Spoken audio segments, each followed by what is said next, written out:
परंपरा रही है कि किसी भी कार्य का शुभारंभ देवाले और शिवाले के अंदर मत्था टेक के शुरू किया जाता है। ਅੱਜ ਲੁਧਿਆਣਾ ਦੀਆਂ 4 ਵਿਧਾਨ ਸਭਾਵਾਂ ਦੇ ਅੰਦਰ ਪਾਰਟੀ ਦੇ ਵਰਕਰ ਦੀ ਵਿਧਾਨ ਸਭਾ ਅਨੁਸਾਰ ਬੈਠਕ ਹੈ। ਉਸ ਤੋਂ ਪਹਿਲਾਂ ਮੈਂ ਭਗਵਾਨ शिव जी ਦੇ दर्शन ਕਰਨ ਆਇਆ और आशीर्वाद लैन आया कि परमात्मा शक्ति देन, समर्थ देन और पंजाब के अंदर अमन शांति भाईचारा और मजबूत होए। किसान आंदोलन के बाद क्या आप समझते हैं कि आज से बीजेपी जो है गांव में भी जाना स्टार्ट करेगी, क्योंकि पहले जिस तरह से वो ऐसा कि आशीर्वाद लेके आज भगवान का, यहाँ तक भगवान के आशीर्वाद से ही सारी सृष्टि चलती है। जहाँ तक पार्टी के चलने का सवाल है, पार्टी के सक्रियता का सवाल है, पार्टी ने अपने कार्य के अंदाज को बदला था।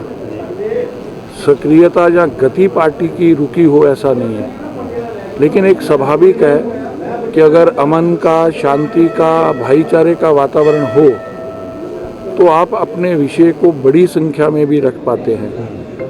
तो उसी के तहत मेरा पिछले 3 दिन से विधानसभा अनुसार कार्यकर्ताओं से मिलना हो रहा है और उसका मुख्य बिंदु है कि कार्यकर्ता का संगठनात्मक ढांचा उस विधानसभा का कैसा है, बूथ की रचना कहाँ कैसी है, क्योंकि किसी भी संगठन के लिए उसकी रचना सबसे महत्वपूर्ण है, क्योंकि वही कार्यकर्ता बूथ पे लड़ाई लड़ता और वही चुनाव को जिताता है। तो इसलिए ये कार्यक्रम शुरू किए गए। तो क्या अब गांव में भी जाना स्टार्ट करेगी बीजेपी? पार्टी पहले भी जा रही थी। मैंने कहा कि मैंने क्या कहा, पार्टी पहले भी जा रही थी। एक राजनीतिक दल के नाते चुनाव जीतने के लिए जो भी हमको करना है उसकी व्यापक रणनीति पिछले 1.5 साल से बनी हुई है। प्रधानमंत्री जी कब आएंगे? अब पंजाब को बड़ी भीड़ ऐसा है कि जल्द उचित समय पर सब लोग आएंगे। प्रधानमंत्री जी आएंगे, सब लोग आएंगे। बड़ी रैली कब तक होगी? ऐसा है कि उसका ऐसा है, उसके लिए समय रहता है और पार्टी समय समय पर उसको डिसाइड करती है कि कौन कौन नेता कहाँ कहाँ आएगा और किस रूप में आएगा। तो वो जब चुनाव का, अभी तो चोन जाब्ता शुरू नहीं हुआ, किस नेता को कब आना है वो जरा पार्टी पे छोड़िए।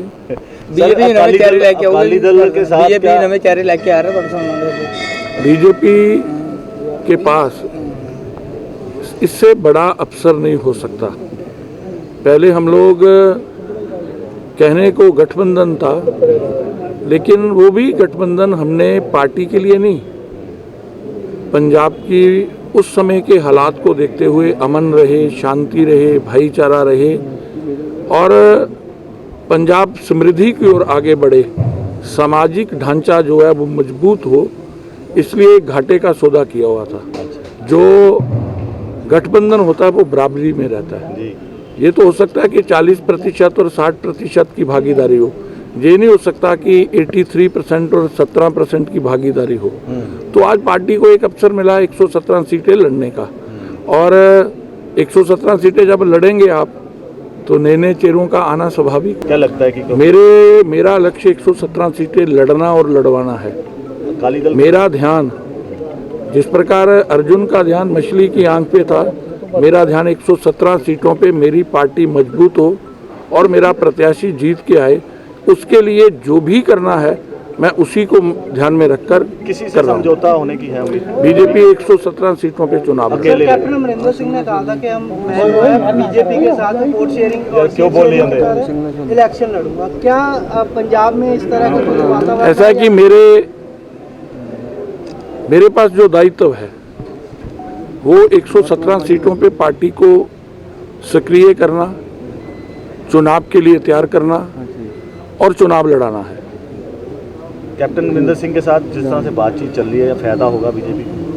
मैंने क्या कहा, मेरे 117 सीटों पे मुझे फायदा हो, मुझे इसकी चिंता है। तो अकेली बीजेपी लड़ेगी? बीजेपी 117 सीटों पे चुनाव लड़ेगी। जिस तरह से नवजोत सिंह सिद्धू अपनी पार्टी को रोज कटघरे में खड़े करते हैं, ऐसा मैंने अनेक बार कहा, सिद्धू कांग्रेस की समस्या है, बीजेपी की नहीं। लेकिन कांग्रेस के अंदर जिस प्रकार का अंतर्विरोध है, जिस प्रकार की कला है, चेहरा बदलने से कांग्रेस की नैया पार होने वाली नहीं है। कांग्रेस ने मजबूरी के अंदर चन्नी को मुख्यमंत्री बनाया और कांग्रेस के अंदर अंतर्विरोध इस प्रकार का है कि मुख्यमंत्री कुछ बोलता है, अध्यक्ष कुछ बोलता है और ये सारा पंजाब इसको देख रहा है। कांग्रेस ने पिछले 4.5 साल के अंदर जिस प्रकार के कारनामे किए हैं, उनकी जो उपलब्धियां हैं कि भ्रष्टाचार चरम सीमा पर रहा, उन्होंने नौजवान को ठगा, उन्होंने दलितों पे अत्याचार किया, दलित बच्चों का वजीफा तक में घपला हो गया और कोरोना की महामारी के अंदर लीकर माफिया जिस प्रकार से दंदन आया, रेत माफिया और माइनिंग पॉलिसी का वादा करके ये सरकार आई थी, घर घर नौकरी देने का वादा करके ये सरकार आई थी, नौकरी नहीं तो 2500 रुपया देंगे ये बात करके सरकार आई थी। सरकार को लगता है कि पंजाब की जनता की याददाश्त कमज़ोर है। जनता ने उस समय भी लोक लुभाने नारे सुने थे, जिसको मूर्त रूप देने में कांग्रेस पूरी तरह से विफल रही और आज फिर कांग्रेस में और आम आदमी पार्टी में स्पर्धा चल रही है। अकाली दल भी उसका हिस्सा बना है। केजरीवाल आता है कि 1000 रुपया देंगे महिलाओं को। उनको ये पूछिए कि कितनी महिलाएं हैं। 18 साल से ऊपर जो महिलाएं वो 74 लाख हैं। अगर 1000 रुपया एक को मिलता है तो क्या पंजाब का बजट है इतना? क्या पंजाब का रेवेन्यू इससे आता है? मैं जनता से और पत्रकार मित्रों से भी ये निवेदन करना चाहता हूँ कि ये जो मजाक बना के रखा है मैनिफेस्टो जो घोषणाओं का अंबार लगा रहे हैं, आप उनसे ये प्रश्न जरूर खड़ा करिए कि आप जो घोषणाएं कर रहे हैं इनकी पूर्ति कैसे करेंगे। बीजेपी अगर पंजाब के अंदर कोई बात कहेगी, हमारा रिकॉर्ड है, देश के प्रधानमंत्री जी ने सत्ता में आने से पहले जो जो देश से वादे किए उनको उन्होंने पूरा किया और हमारे लिए घोषणा पत्र संकल्प पत्र है। हमारी उसके प्रति वचनबद्धता है कि हम जो बोलेंगे उसको करेंगे। ये हमारा केंद्रीय सरकार का रिकॉर्ड है, इसलिए पंजाब की जनता बीजेपी पे विश्वास करेगी। अब मैं आपसे पूछता हूँ, अगर कांग्रेस कहती है कि नशा मुक्त पंजाब देंगे, जहाँ अकाली दल बोलता है, जहाँ आम आदमी पार्टी बोलती है, तो कोई विश्वास करेगा? नहीं करेगा। लेकिन अगर बीजेपी कहती है कि हम नशा मुक्त पंजाब देंगे, पंजाब का हर नौजवान, हर निवासी, हर वोटर विश्वास करेगा। अगर हम कहेंगे कि भ्रष्टाचार मुक्त पंजाब बनाएंगे तो कांग्रेस पे विश्वास नहीं किया जा सकता, क्योंकि उनकी की सरकार घटोलों की सरकार रही है। कांग्रेस ने केवल चेहरा बदला है, एमएलए वही हैं, मंत्री वही हैं, कैबिनेट वही हैं। आज जो बोल रहे हैं उस समय कुंभकर्णी नींद क्यों सोए हुए थे? उस समय उनको क्यों नहीं लग रहा था कि पंजाब लूट रहा है, पंजाब के अंदर भ्रष्टाचार हो रहा है, पंजाब के अंदर दलित समाज पर अत्याचार हो रहा है? कभी किसी ने ऐसी घटनाएं सुनी कि दलित बच्चियों के साथ बलात्कार हो जाए और सरकार के कान पर जू ना रेंगे, दलित बच्चे के मुंह में पेशाब डाल दिया जाए और सरकार कुंभकर्णी नींद सोई रहे? ये सारी चीज़ें जनता ने भोगी हैं और एमएलए से लेकर सब मंत्री उसके लिए दोषी हैं। एक व्यक्ति दोषी नहीं होता, पूरी कैबिनेट दोषी है और पंजाब की जनता पर मुझे विश्वास है कि वो इनका हिसाब करेगी और पंजाब का नया सवेरा, नया पंजाब बनाने के लिए, ऐसा पंजाब जिसमें व्यापारी को लगे कि मेरी सरकार है, इंडस्ट्री को लगे मेरी सरकार है, खेत के अंदर काम करने वाले मजदूर को लगे मेरी सरकार है और किसान को लगे मेरी सरकार है और नौजवान को लगे ये मेरी सरकार है और महिलाओं को लगे कि हम सुरक्षित हैं। आज पंजाब के अंदर कोई सुरक्षित नहीं है, कानून व्यवस्था चरमराई है, दिन दहाड़े दुकानों को लूटा जाता है और दिन दहाड़े हत्याएं होती हैं। कोई बोलता नहीं है क्या? इसका हिसाब कौन देगा? क्या लगता है कि प्रधानमंत्री की जो छवि है वो पंजाब में जिताने में काम आएगी? काफी डेफिनेट आएगी। पंजाब के अंदर ही क्या पूरे वालों का विकल्प है? ऐसा है कि प्रधानमंत्री जी ने जिस प्रकार विशाल हृदय करते हुए, मैं उनके सारे विषय को नहीं कहूँगा, जब उन्होंने दिन क्या चुना, गुरु नानक देव जी का प्रकट उत्सव, उससे पहले करतारपुर लांगा खोला। देश को आज़ाद हुए कितने वर्ष हो गए?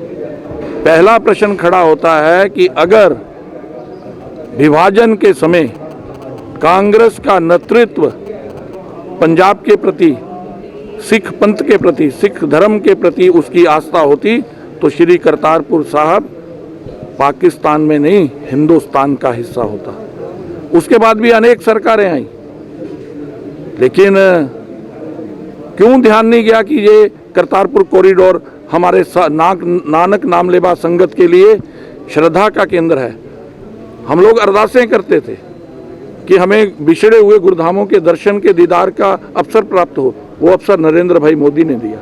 और इस बार का तो प्रकट उत्सव इससे भी महत्वपूर्ण है कि उस दिन प्रधानमंत्री जी ने कहा, सब विषय नहीं लूंगा, कि मेरे कानून दीवे की लो की तरह पवित्र हैं, लेकिन कुछ लोगों को मैं समझा नहीं पाया, इसलिए मैं इनको वापस ले रहा हूं। और वापस लेते समय एक शब्द अगर आपके ध्यान में आया हुआ, किसान के हित के लिए लाया था, देश के हित में इसको वापस ले रहा हूं। वो पंजाब के भाईचारे को जो जिस प्रकार से कुछ लोग पंजाब के अंदर हिंदू सिख करना चाहते थे, हिंदू सिख के बीच में दरार डालना चाहते थे, उसके बाद उसके लिए ये निर्णय उन्होंने किया कि पंजाब की एकता, पंजाब का भाईचारा, पंजाब के अंदर हिंदू सिख भाई हैं और पंजाब का एका मजबूत हो, उन्होंने उनको वापस ले लिया। और उसके बाद मैं धन्यवाद देना चाहता हूं श्री अकाल तख्त के जथेदार जी को। उन्होंने, प्रधानमंत्री जी ने जो ये बात कही थी कि किसान के लिए लाया था, देश के हित में वापस ले रहा हूं, उसकी पुष्टि की उनके बयान ने। उन्होंने कहा कि कुछ शरारती लोग पंजाब के अमन को खत्म करना चाहते थे, हिंदू सिख में दरार डालना चाहते थे। प्रधानमंत्री जी के इस निर्णय ने हिंदू सिख की एकता को मजबूती बख्शी है। ये अपने आप में सबको सुनने वाला बयान है। कुछ हैं लोग जैसे कोई नेता, किसान नेता, वो अभी भी ऐसा है कि लास्ट आम जो जनता है उन्होंने प्रधानमंत्री के उदार हृदय को देखा है और जिस विषय को लेकर ये आंदोलन शुरू हुआ था, देश के हित में उसको वापस ले लिया है।